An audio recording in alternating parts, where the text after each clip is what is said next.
Un saludo muy especial también para Sebastián, por si nos puede acompañar ya más adelantico. Le está quedando muy difícil entrar a los encuentros sincrónicos, pero de todas maneras, pues él va viendo los encuentros. Vamos a ir avanzando porque ya vamos en la semana 4, esto va a millón y hay mucho, mucho, mucho por aprender, ¿sí? Entonces, yo quiero ir como adelantando, como pudiendo ir como dando algunos tips para que lleguemos especialmente a la parte de discurso multimodal. Bueno, la vez pasada estábamos viendo pues que todo discurso tiene una parte del que cuento, que es lo que yo quiero decir, esas ideas que yo quiero transmitir, y es como los ingredientes de una receta. Tú separas el huevo, tú separas la harina, tú separas, eh, qué sé yo, la fruta. El que cuento son esos ingredientes que tú vas a meter a una receta y cuando la estás armando, cuando estás haciendo la receta y cuando vas a servirle el emplatado, digamos que es el cómo lo cuento, ¿cierto?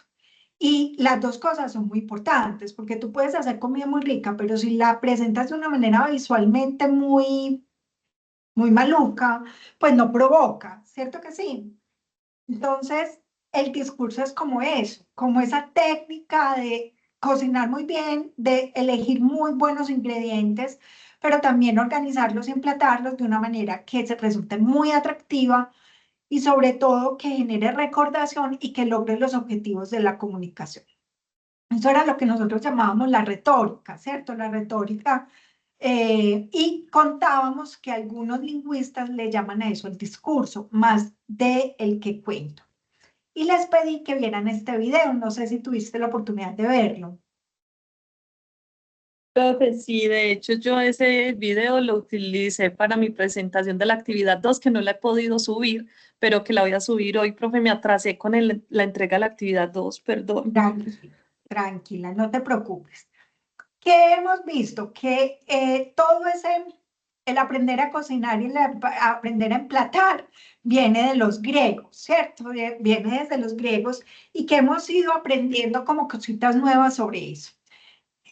Aquí traté de hacer un resumen, que es un resumen que puse hoy en el saludo de la semana, como de lo que hemos venido viendo hasta ahora, y hemos visto que como esas características centrales, que son la intencionalidad es persuadir o al contrario, disuadir. Recuérdate que el antónimo de persuadir es disuadir, evitar que alguien haga algo o piense algo que tiene una unidad morfológica que ahorita vamos a verlo un poquito con más detalle y que tiene siempre un contexto determinado. Los discursos se dan en contextos determinados. Pues Petro no se va a ir a hablar, por más desacertado que él sea con sus discursos, pues no se va a ir a hablar al concierto de Shakira, por ejemplo, pues lo sacan a pedradas, ¿cierto? Entonces siempre hay un momento y un lugar para todos los discursos. Hemos visto también que esos discursos tienen unos estilos. Yo les los invitaba a que pusieran ejemplos de uno expositivo, de uno narrativo, de uno argumentativo, de uno estético, y que de todas maneras todos esos discursos pueden tener elementos muy racionales, pero también pueden tener elementos muy emotivos. De hecho, los griegos nos hablaban de esos tres elementos de la persuasión, que son la emoción, la lógica y lo que tiene que ver con la credibilidad de quien está exponiendo, ¿cierto? Entonces, digamos que hay muchos tipos de discursos. Por ejemplo, el discurso que veíamos de Brigitte Baptiste es un discurso narrativo. Es un discurso ven, narrativo no, perdón, argumentativo, donde ella presenta muchos aspectos de por qué estamos en crisis con el cuidado medioambiental. Entonces empieza a presentar los argumentos, pero también vemos otros que son más de tipo narrativo. No sé si has oído el discurso por ejemplo, discursos donde empiezan: cuando yo era niño me tocó vivir esto y esto y esto. Eso lo utilizaba Sí, mucho, los por de ejemplo. Kenji, por ejemplo.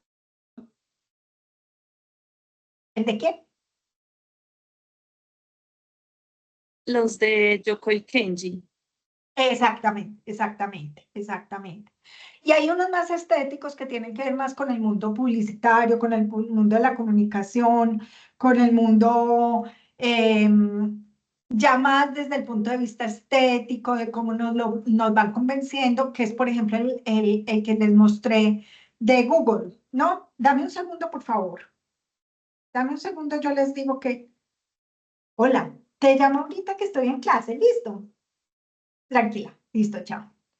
Bueno, entonces, digamos que hay expositivos, narrativos, argumentativos y estéticos. Los expositivos son más de datos, son más de, bueno, me imagino que son como los discursos que dan los presidentes de ISA, de ISAGEN, de todas estas empresas más técnicas que tienen una forma de exponer que son más bien directos y son pues más al grano de lo que se quiere exponer, ¿cierto? Hemos visto también los elementos fundamentales de un buen discurso, en el que cuento, yo debo pensar, bueno, qué tesis es la que voy a defender, cuál es esa idea central, esa premisa, cuál es esa inferencia, la carga de prueba, cómo yo voy a exponer y a demostrar lo que estoy hablando, las falacias, qué errores debo evitar y hay otros elementos que también pues vienen de los griegos, que es el exordio, la conclusión, y luego lo vamos a ver más adelante. Los tipos de argumentos que damos, deductivos, argumentativos, abductivos, analógicos. Hemos estado viendo las estrategias y las técnicas que se apoyan, por ejemplo, en los ejemplos, los testimonios, los datos estadísticos, las analogías, las historias de vida. Y los criterios de calidad que ahí hablamos de la coherencia, la relevancia, la suficiencia y la consistencia, ¿cierto? De los argumentos. Eso lo vimos, digamos que en el primer elemento de competencia y vimos los tipos, pues, perdón, de discursos que podían, los estilos que uno puede estar utilizando. Aquí vimos estos conceptos, la tesis es el enunciado que tiene que ver no con la idea central, sino la posición que yo tomo frente a esa idea central. Y la premisa es esa idea central o la afirmación principal. Y esas dos van unidas, ¿cierto? Yo presento una idea principal conjunto con mi punto de vista principal y ahí paso a un proceso lógico, a un proceso que puede ser o lógico o emotivo también, para expresar los argumentos que yo voy a tener para explicar algo. Eso es lo que se llama inferencia. Hay otras maneras de llamarlo también. La falacia es esos errores o defectos de razonamiento que yo debo evitar o que puedo utilizar de manera intencional. Yo creo que muchos, por ejemplo, de los argumentos que utiliza Trump en este momento, incluso que utiliza eh, Petro para justificar, por ejemplo, que les hayan quitado los subsidios del ICETEX, han sido falacias, han sido mentiras, pero que se vuelven de alguna manera por el estatus de quien lo dice verdades. Y esa carga de prueba, entonces, es esa cantidad de argumentos positivos o negativos, falacias o verdades que se van diciendo. Eh, Mira una cosa tan sencilla, por ejemplo, esta mañana estaba oyendo yo un discurso sobre una entrevista que le hicieron a Miss Melindres. Me imagino que conoces quién es ese personaje. ¿Sabes quién es, cierto? Sí, sí. Bueno, entonces ella explicaba y desmontaba algunos argumentos de cuando Petro la llamó nazi, y ella decía un minutico, es que, porque él le decía que, que ella era uribista por la ley 100, entonces ella le decía un minutico, la ley 100 no la hizo Uribe, no se hizo en el gobierno de Uribe, sino que se hizo en el gobierno de Pastrana. Y otra cosa es que en el Congreso, siendo congresista, Uribe, él haya hecho una exposición de la propuesta de ley, pero la ley no la propuso él, la propuso otra persona. Entonces, mira, por ejemplo, cómo esas falacias se van volviendo verdades. Hoy todo el mundo habla de la ley 100 inmediatamente piensa en Uribe, ¿cierto? Es como el padre de esa, todo el mundo le echa la culpa a él. Lo mismo pasa con la, no estoy defendiendo a ningún presidente, ojo con eso, porque aquí no quiero sentar posición política, a mí me da igual y en este momento soy completamente política, pero sí es importante revisar esos discursos como ejemplos. El discurso de que las convivir las creó Uribe es también falso, se crearon un gobierno antes de Uribe, una cantidad de cosas que se vuelven cargas de pruebas en falacia y que se van volviendo, pues, van volviendo ideas populares. Con eso que se quiere persuadir para que alguien haga algo o tome un juicio o tome una actitud o tome una posición frente a una idea a través o de verdades o de falacias o de mentiras, ¿cierto? Recordemos también que desde los griegos hablamos de que en esos argumentos, en esas cargas de prueba, también es muy importante que esos argumentos se presenten a través de dos mecanismos. Uno a través de la lógica, que es el logos, a través del pensamiento secundario, que es racional, y otro que es a través del pensamiento primario, que es el emocional. Yo puedo decir mentiras y crear sentimientos y rabias y salir a protestar porque digamos que me presentaron una serie de carga de pruebas que me movieron la emoción, pero que no necesariamente era lógica el argumento. Pero también los griegos dicen un minuto y es que tienes que tener en cuenta que quien hace el discurso tiene que tener reputación y credibilidad porque de eso depende que escucha el argumento pues sea persuadido o disuadido. Aquí esto es también un poquito de resumen, aquí se los voy a dejar, no me quiero dedicar a eso, simplemente que aparte de esos argumentos que pueden ser verdades o falacias, pues también yo la forma como los presento puede determinar qué tipo de argumentos estoy usando, si lo estoy usando de manera deductiva, a partir de premisas verdaderas, si lo estoy haciendo de manera inductiva a partir de observaciones o experiencias que no necesariamente apelan a la verdad, el abductivo mediante la explicación de hechos o de fenómenos, el analógico mediante similitudes o ejemplos, y el casual demostrando las causas y los efectos. Básicamente esas son formas como yo puedo demostrar cosas. ¿Esto para qué nos sirve como comunicadores?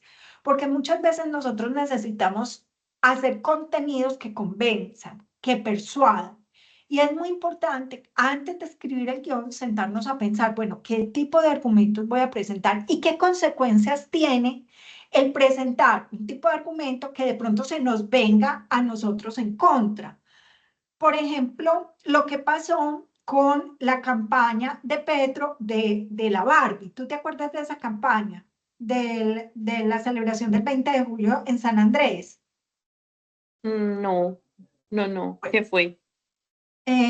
Petro no, qué pecado, tampoco le vamos a echar la culpa. Los comunicadores que asesoran a Petro para la campaña del 20 de julio del año 2022, estamos en no, 2023, Barbie. El 20 de julio fue el lanzamiento de la película Barbie.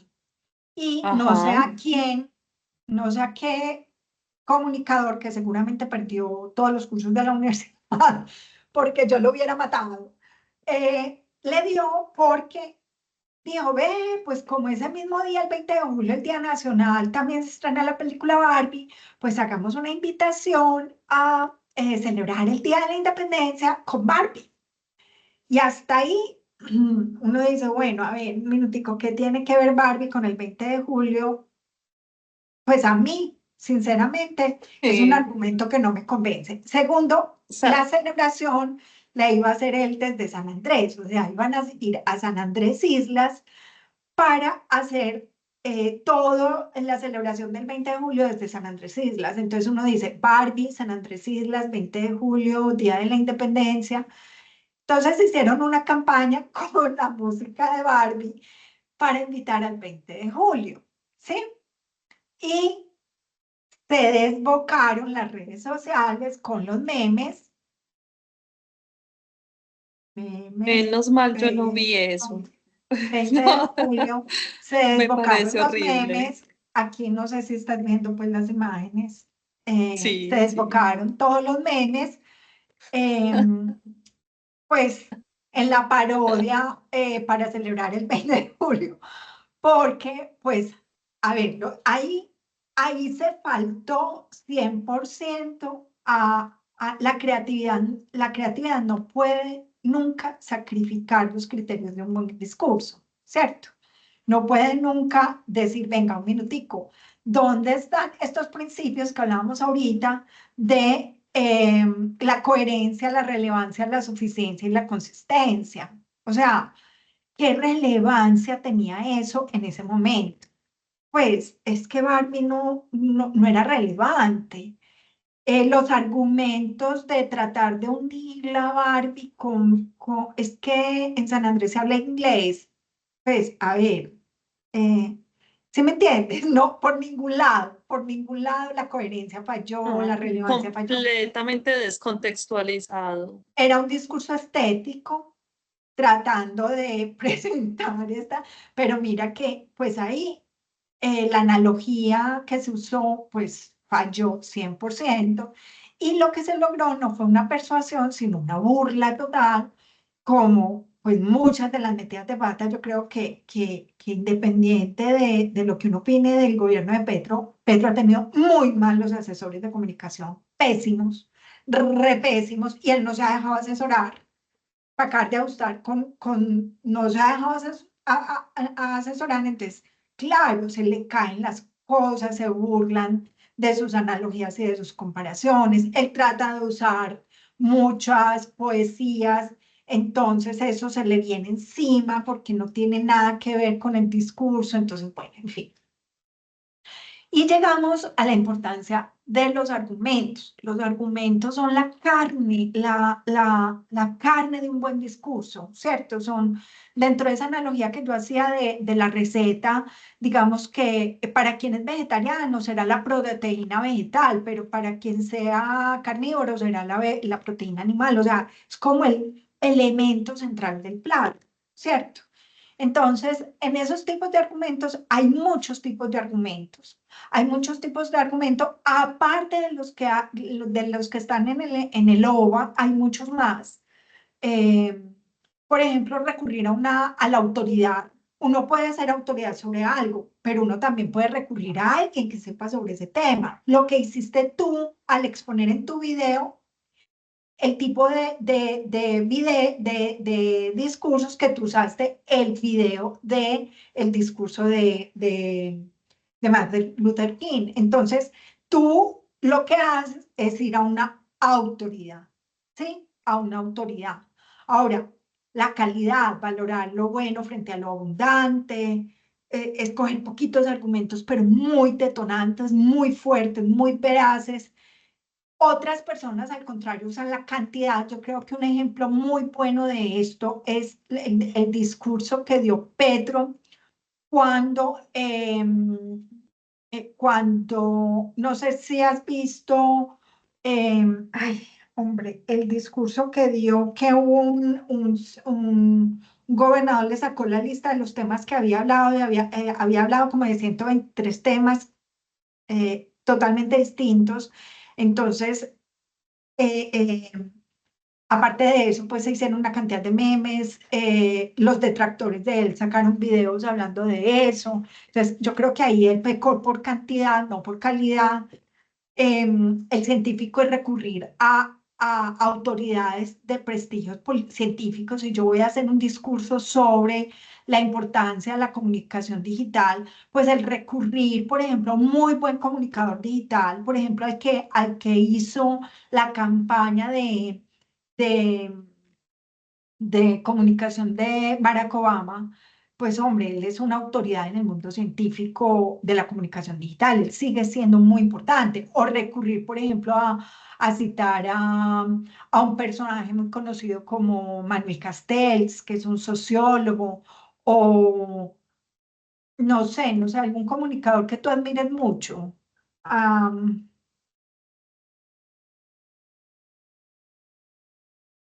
¿Quién se te ocurre? Si vamos a hacer un discurso sobre la comunicación digital.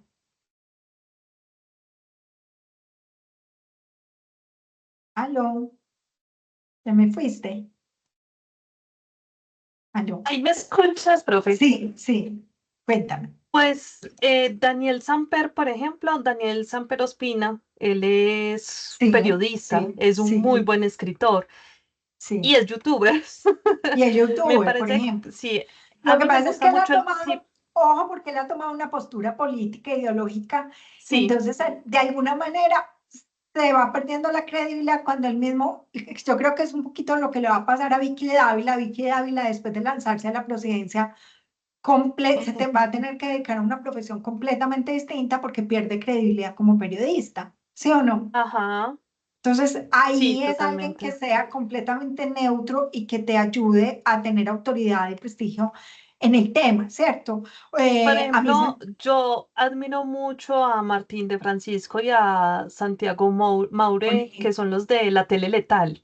sí, por Ellos son ejemplo, muy imparciales al momento de hacer entrevistas o hablar de un tema, sobre todo en los temas políticos. Ellos son súper buenos, pues, exacto, y tienen una visión más objetiva. exactamente. Bueno, hay otro tipo de argumentos que ese es el estético, que es recurrir a lo bello frente a lo feo. La estética es ese arte de la comunicación visual, atractiva. Entonces, también puede ser un contraargumento porque, por ejemplo, yo recuerdo mucho una campaña que se hizo para estratos 1 y 2. Yo siempre cuento ese ejemplo porque es muy diciente. Es una campaña que hicieron desde la Secretaría de Salud de Medellín para motivar la lactancia materna en estratos 1 y 2. Y hicieron unos afiches muy lindos que estaban en todos los hospitales de Colombia, que eran unos hospitales, bueno, de Antioquia por lo menos, que era una mamá muy bonita, una mamá alimentando al bebé y lo tenía, y era muy linda la foto. Y cuando hicieron el análisis de impacto de la campaña, pues la campaña fue un fracaso porque no aumentaron las cifras de niños que recibieran lactancia materna. Y cuando se hizo el estudio del por qué, pues siempre que entrevistaban a las mamás, decían, mire, qué pena, pero es que esa señora tiene esposo. Le decían, ¿cómo así que tiene esposo? Sí, ella no tiene que salir a trabajar, ella se puede quedar en la casa alimentando al niño, pero yo no. Y entonces, pero vos de dónde sacaste que es casada? Entonces decía, mire que tiene argolla. La foto tenía argolla. Entonces, y otras decían, pero es que mírela, mírele el brasier, mírele el encaje puede ser estrato 20. Entonces, pues claro, yo me tengo que ir a trabajar, yo no puedo alimentar al niño. Y qué impresión la gente cómo nota esas cosas. O Claro, sea, la uno gente lo creería que eso no se nota. nota. Claro. Y entonces le criticaban el brasier, le criticaban que era blanca, que no era una chica, digamos que, o morena, o pues uno diría que era mestiza. Entonces le criticaban la foto, todo. O sea, para ellos esa foto era una mujer blanca de estrato 10, de estrato 6, que tiene esposo y que no tiene que salir a trabajar y que por eso pues sería el colmo que no amamantara a su bebé. Entonces, lo existencial, el existencial también se refiere a lo real, a lo verdadero, a lo posible frente al inexistente. Una experiencia personal también puede ser un tipo de argumento. Hechos, hechos, pruebas de hechos. Ayer salió un video buenísimo. Yo sigo mucho los discursos políticos porque me gusta ver como todas las posiciones. Ayer salió un video muy bueno del alcalde de Bogotá, porque Petro hace como 5 meses en sus alocuciones decía que a finales de febrero, a finales de enero, en Bogotá no iba a haber agua y que pues la situación iba a ser muy difícil. Entonces este tipo hizo un video que coge los fragmentos del discurso de Petro y le dice, de una manera muy tranquila, le empieza a presentar hechos y pruebas contestables. Le dice, mire, usted dijo esto, estamos a tanto de febrero, tenemos los embalses al tanto por ciento, tenemos tanto, o sea, empieza a desarrollar sus ideas y, o sea, es que no hay forma de refutarle eso y da hechos, presenta datos científicos, presenta datos objetivos, entonces, sobre todo que van a las casas, miran si hay agua, no hay agua, entonces, pues definitivamente son hechos que ese discurso es un muy buen ejemplo de un discurso basado en hechos. El hedonista, el hedonismo es la base de la lúdica, de la diversión, entonces es como justificar las cosas a través de esa necesidad de divertirse, de disfrutar la vida. La justicia es otra forma de argumentar desde lo justo prevalece sobre lo injusto, lo moral frente a la ética o al contrario, la ética frente a la moral. Recuérdate que la moral se basa en la religión, la ética es sobre los valores ciudadanos. Bueno, hay muchos. Presentar salud, lo saludable frente a lo nocivo o a lo perjudicial, las semejanzas, lo social, lo cultural frente a los argumentos de las autoridades, la tradición frente a los argumentos de progreso, la utilidad frente a lo ineficaz o peligroso, y el ad honorem, que es uno muy, muy interesante, que apela a la credibilidad. Puede que sea verdad, y yo te puedo decir,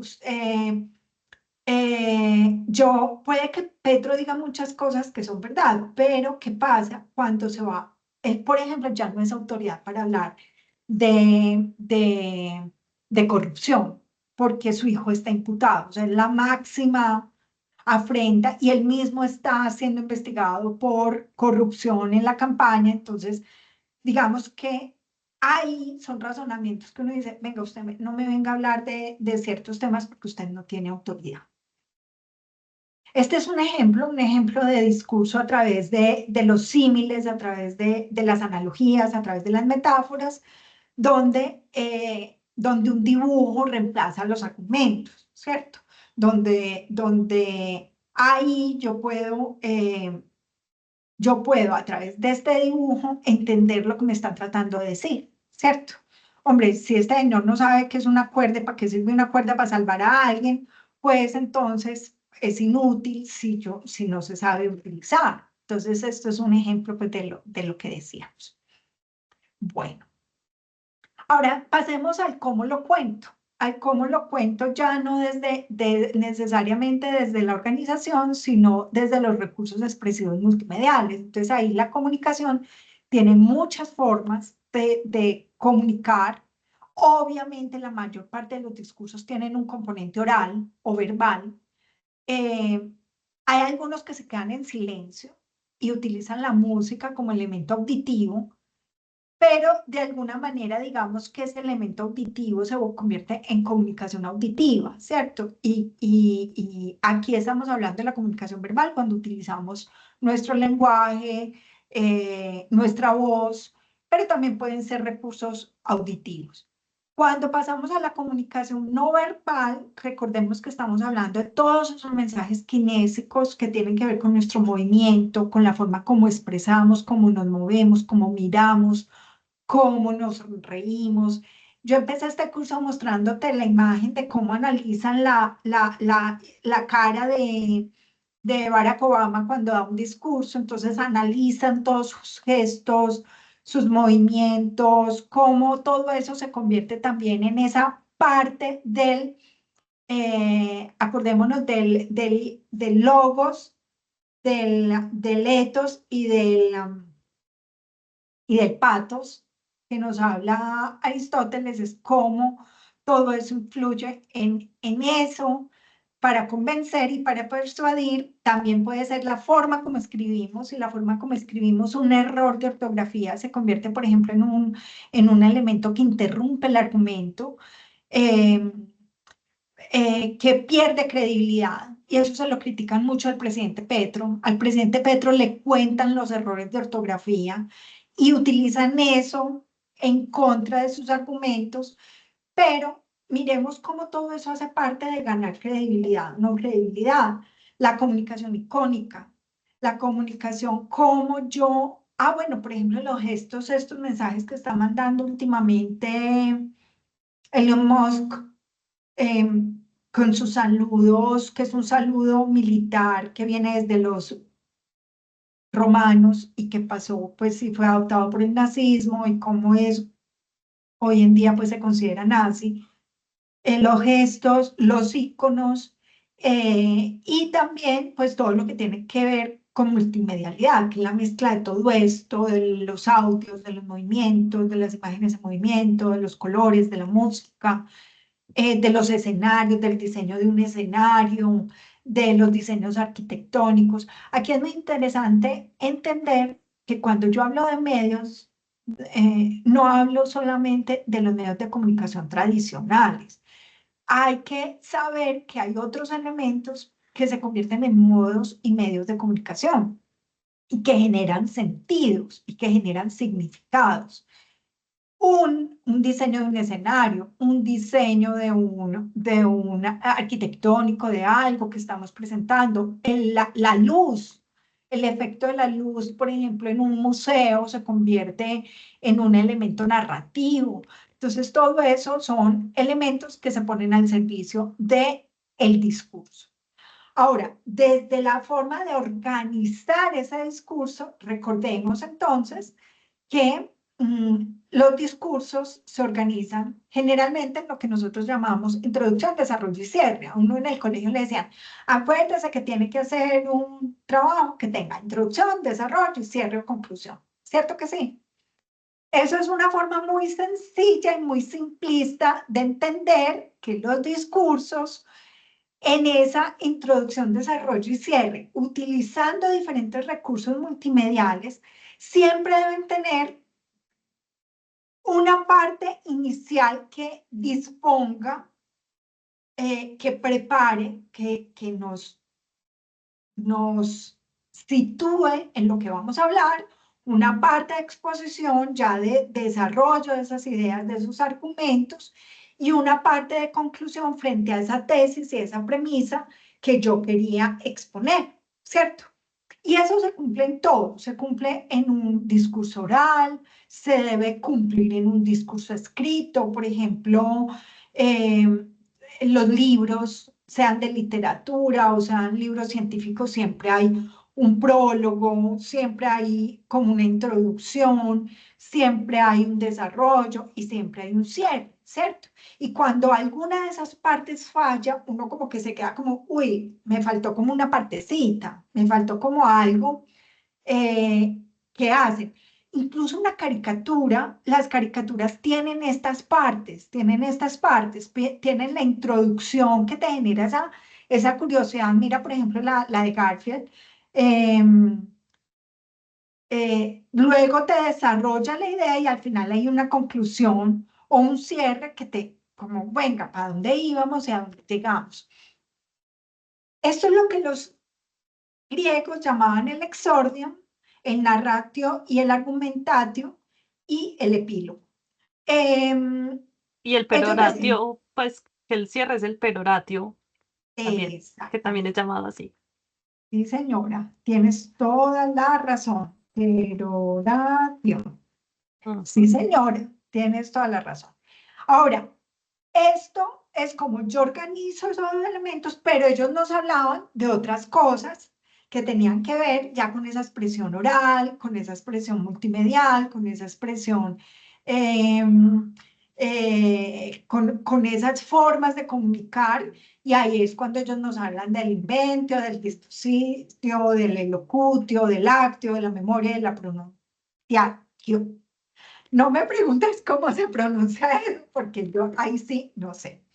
Pero recordemos entonces que ellos nos hablaban de, eh, bueno, esto es continuación de lo anterior. Ellos siempre decían, bueno, aparte de esto, ellos fueron los primeros en hablar de los títulos. Póngale un título o ponga algo que identifique ese discurso, el exordium como introducción, el narratio y el argumentatio como se narran los hechos y se demuestran, y en esto del epílogo y de el perorata, Perorato. exactamente. Pero aparte, ellos nos hablaban del inventio, el dispositivo, que se me hicieron. Aquí está. El inventio se ocupa de las buenas ideas, de la buena argumentación, de qué ideas son las que voy a qué ingredientes voy a poner ahí en esos argumentos y por tanto, pues, digamos que es como la solidez, el pilar más sólido que yo tengo que pensar cuando voy a organizar el discurso. Un buen comunicador, un buen comunicador no inventa nada. Un buen comunicador efectúa una combinación de patrimonio cultural que encuentra en la comunidad. Esa frase a mí me gusta mucho, se la escuché a ver si me acuerdo quién fue el que la dijo, es el director de una agencia de publicidad de Bogotá que me encanta. Y él decía, mire, nosotros, un buen comunicador busca argumentos en ese patrimonio cultural, por ejemplo, cuando vamos a hacer publicidad, cuando vamos a hacer comunicación educativa, en esa misma comunidad hay una cantidad de argumentos que usted los puede obtener y que usted simplemente los puede usar para captar la atención y para argumentar lo que está haciendo, ¿cierto? Es muy importante que esas pruebas sean naturales o sean ficticias, siempre, siempre, siempre traten de ser verosímiles. Y más hoy en día, porque hoy en día es muy fácil darnos cuenta cuando alguien nos está diciendo que algo es falso. De hecho, existen páginas web que todo el día me están demostrando que algo que dijo alguien o que haga algo es falso, ¿cierto? Hay sitios web especializados en eso. Entonces, eso es muy importante. Hay gente que usa la mentira porque sabe que no todo el mundo se va a poner a averiguar la verdad. Entonces dice, venga, a mí no me importa decir mentiras porque es que el tipo de votante es mío, el tipo de comprador es mío, es una persona que me va a poner a buscar si eso es verdad o mentira. Yo le puedo decir cualquier cosa y él se la va a creer, pero ahí es donde empezamos a jugar con la reputación nuestra como comunicadores y que esa reputación se vea afectada para otros nuevos discursos, ¿cierto? De hecho, profe, perdón, que en pues haciendo la actividad 2 cuando estaba mirando sobre las falacias, me Sí. encontré un artículo de una página de México donde hablaba de las falacias más frecuentes de Internet y por qué caemos en ellas, y que es muy común ahora ver que muchas páginas utilizan encabezados como según estudio realizado por no sé quién, ¿cierto? O según estudios tal cosa. Y resulta que ya en el cuerpo de la, del, Del texto. pues del texto, sí, en el cuerpo, pues como del artículo, era que iba a decir, en el cuerpo del artículo dice, no, pues no, no es que haya sido un estudio, sino más bien como una encuesta. Entonces ahí es Mm. donde uno dice, muchas veces las personas se dejan llevar por solo el título y eso es lo que realmente buscan muchos community managers, muchos copywriters, que lo que hacen es coger un texto, un título que llame mucho la atención, porque ahí es donde están los clics, ahí es donde están los seguidores, ahí es donde está la interacción con la página, es la que le da movimiento y ya el resto la gente no lo mira. Entonces ahí es donde están las falacias que la gente no se da cuenta. Mira, por ejemplo, que eso tiene un nombre, el clickbait.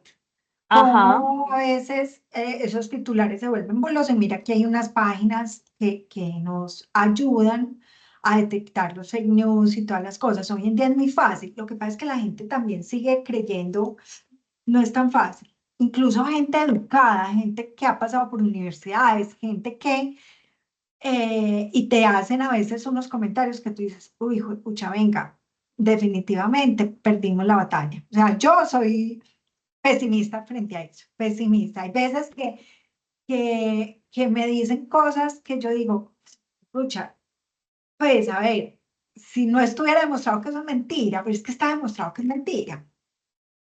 Cosas tan sencillas como una dieta, que hay gente que sí, se pone a hacer una dieta las más raras del mundo entero y uno dice, pero vení, esta persona pasó por una universidad, ¿Cómo diablos se cree eso? O sea, que si te comes 80 no sé qué cosas, te va a hacer no sé qué y te va a evitar el cáncer. Pues, por ejemplo. Pero bueno, el Sí. ser humano necesita a veces creer ciertas cosas. Como cuando estuvo de moda ponerse los balines, que se ponían los balines en la oreja, que para bajar de peso, como un Sí, balín en mi oreja me va a hacer bajar de peso, o sea, eso es imposible. exacto, como ese Pero tipo de... tenían un muy buen discurso que hacía que la gente comprara y se pusiera los balines. No, y además Persuadían te muy hablan de bien. la medicina china y vos no has ido a Ajá, China, no conoces un exacto. médico chino que te diga sí, sí, sí, sí, no. Entonces ese tipo de cosas pasan, ¿cierto? Ujú. Ellos hablan de la disposición como, eh, como ellos hablan también de esto como el taxi, como la mejor forma de organizar las ideas para poderlo, cuál es el orden y el buen recorrido de esas ideas para que al final la gente sí se crea lo que se tiene que creer. Eh, el elocutio, pues, es el arte de hablar bien, de manejar muy bien la voz, de manejar las metáforas, de manejar la voz, de manejar el tono, de manejar el volumen, de manejar el silencio. El actio es la forma de representar el discurso con ciertos elementos que tienen que ver con la comunicación paraverbal y con la comunicación gestual, ¿cierto? A veces hay unos muy buenos, pues lo que uno llama puesta en escena, la puesta en escena para poderlo decir. Y finalmente ellos hablan de la memoria y es algo que te dije en tu video, y es, ojo con leer, porque cuando tú expresas y la gente se da cuenta que estás leyendo, pierde credibilidad, es preferible uno leer, leer, leer. Eso es cosa, algo que yo le critico a veces a algunos OVAs de la universidad, porque yo les digo, venga, es que no podemos leer, no podemos leer porque de eso no se trata. O sea, yo entiendo que no todos los profesores son comunicadores, pero perdemos, es preferible que tú te aprendas el discurso, que a nosotros nos hacían llevar el discurso escrito de lo que íbamos a leer y yo nunca llevaba el discurso. Y yo les decía, venga, yo les recito lo que yo me sé de memoria. Yo tengo unas ideas escritas, pero otra cosa es que yo me siente allá a leerla porque pierdo credibilidad, ¿cierto? Bueno, esto hace parte de la retórica, tengámoslo en cuenta, eso hace parte de nuestro discurso verbal. Bueno, entonces, ojo, pues, porque uno de los trabajos que tienen que hacer ustedes es examinar todo esto en un discurso verbal, en un discurso real, ¿cierto? Bueno, ¿cómo organizamos también? Los griegos nos hablaban así, exordium, narrato, argumentatio, el película y el otro elemento, pero hay otros autores, pues hay otros autores más modernos, digámoslo así, que se han dedicado como a profundizar en esos aspectos, tomando como base a los griegos, obviamente, y hay algo que se llama la pirámide de Freytag. Freytag es un lingüista, se especializó en analizar discursos de tipo narrativo y, ojo, porque él habla de los discursos narrativos, ¿sí? De los que se cuentan a través de historias y utilizan ejemplos reales de historias reales o ficticias para convencer. Entonces él nos dijo, mire, él llama momento incitante es antes de la introducción. Él dice, ojo, porque los griegos, pues claro, los griegos no tenían que competir tanto con otros discursos porque es que no había tantos medios de comunicación, hoy en día sí. Entonces él dice, venga, primero que todo, cautive, como lo hiciste tú en tu video, que tú en tu video empiezas con algo inicial, paras, te presentas y sí, ¿sí me entiendes? O sea, es como ese momento incitante, esa palabra es, venga, atrápeme, atrápeme. Luego, ahí sí, la introducción, empiezo a presentar los argumentos, y llego al clímax donde está la idea central, donde yo llego a ese punto culmin de mi exposición y luego tengo que tratar de mantener la atención. Entonces él habla de la acción de descenso hasta llegar al momento de la conclusión, pero el último suspenso. Yo tengo que dejar que yo quiera volver a tu sitio web a ver más videos tuyos. Yo quiero dejar una pregunta o quiero dejar una frase célebre o quiero dejar una imagen que vale más que 1000 palabras. Y aquí, por ejemplo, miremos un discurso, por ejemplo, que es una narración. Una narración es una forma de discurso, que es, por ejemplo, la película de Monsters. ¿Te acuerdas de Monsters Inc., la película de Pixar, Sí, donde al de, final, ¿tú te acuerdas cómo aparecen los créditos al final? ¿No te acuerdas? eh, de los créditos al final. De Pixar. No me acuerdo, Vamos a ver si pero está aquí en no YouTube. recuerdo qué pasa. Me acuerdo de, Salen este los es un niño actores. y me miró con su rayo láser. No, sale, no, no, no. Final Monsters créditos. Es la parte donde salen créditos finales de Monsters, donde salen, Pero ese es Monsters University. Ese es la que siguió de Monsters Inc. sí. Ay, hombre, Cuando ¿dónde está? vuelven Aquí está, cuando aquí él está, abre la el detrás de habitación cámaras. y la ve. Ah, ok, el detrás de cámaras. ¿Te acuerdas? Espérate, Pues yo te lo porque pongo. ya sí me acordé del final, cuando Eh, él vuelve a abrir la puerta, cuando reconstruyen la puerta y él la abre y la ve y gatito. pero mira cuando ellos, ya se termina el discurso y aparece esto.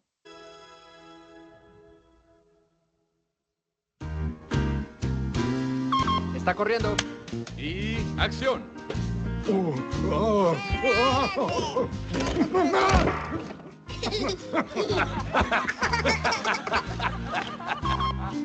Uno no esperaba esto.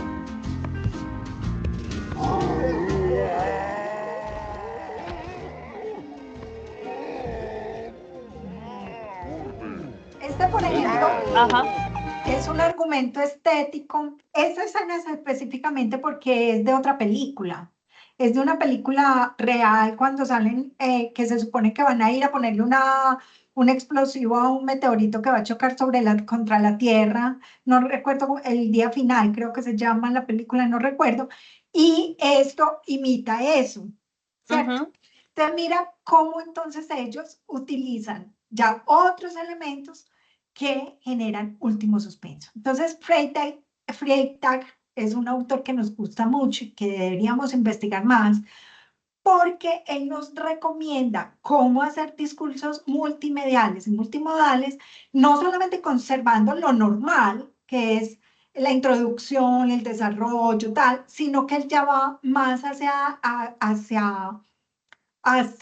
otros elementos que nos van aportando desde la multimedialidad, desde el cómo cuento esos elementos que yo voy metiendo. Listo. Listo. Bueno, y finalmente, bueno, aquí hay algo que es muy importante dentro de lo que nos dicen los griegos. Los griegos dentro de este inventio, el inventio cuando ellos nos dicen separen las buenas ideas y los buenos argumentos, ellos, los griegos, hablaban de algo que yo no sé qué tan ético es, pero que es verdad. Y ellos decían, mire, los argumentos no importa tanto si son verdad como si tienen verosimilitud. Verdad es que se puedan comprobar. Verosimilitud es que nadie dude de que eso es verdad. O sea, que aparenten ser verdad. Entonces los griegos decían, use cosas verdaderas, diga cosas verdaderas, pero céntrese en la verosimilitud, en demostrar que eso es verdad. Ahora, hoy en día, con todos los elementos que tenemos para saber si un dato es verdad o no, ya no, pues los griegos no tenían internet para verificar si eso era verdad o no. Hoy en día es muy crítico que todavía sigamos recurriendo a esos griegos porque es que se caen por su peso, ¿cierto? Ciertos argumentos. Aunque, como te decía yo ahorita, hay elementos psicológicos del ser humano que hacen pues que la gente no le guste la verdad, ¿cierto? Entonces, que sigamos convenciendo a partir de la verosimilitud. Y finalmente, pues, un resumen y una conclusión de lo que vimos hoy, que esto ya lo vamos a empezar a profundizar, porque ya quiero que empecemos a ver cómo comunicar desde lo verbal, desde lo escrito, desde lo multimedial, es primero que hay que tener en todo discurso una buena organización de esas ideas, para que esas ideas, digamos que tengan un orden y tengan una buena exposición, que tenemos que planificar el mensaje desde esa disposición, desde el pensar en cómo vamos a decir lo que vamos a decir, desde el orden, pero también desde lo que ellos llaman actio, la puesta en escena, ya que es con elementos multimediales, que también tenemos que hablar bien. Yo a veces soy muy cansona con la ortografía, con las gramáticas. Yo te digo que cuando yo entré a la universidad yo era desastrosa con esos temas. Hoy no soy 100% perfecta, pero por lo menos utilizo herramientas. Por ejemplo, el lenguaje tools. ¿Lo has oído? Esa herramienta. ¿De qué, profe? Perdón. Lenguaje tools. No. Mírala. ¿Qué es? Es una aplicación de inteligencia artificial Ah, que te tools corrige. Sí, tools. sí, de herramientas. Language tools. Ajá. Lo dije en español, pero esto es muy bueno. Yo lo uso mucho porque además tú a veces se te van cosas de dedo, a veces Ajá. no es ni siquiera que uno cometa errores de ortografía, sino que a veces por estar escribiendo a millón, escribes una palabra que era otra. Entonces yo siempre Ujú. reviso mis textos aquí porque Ve, qué es muy chévere. Me buena y es gusta. gratuita. Es muy buena.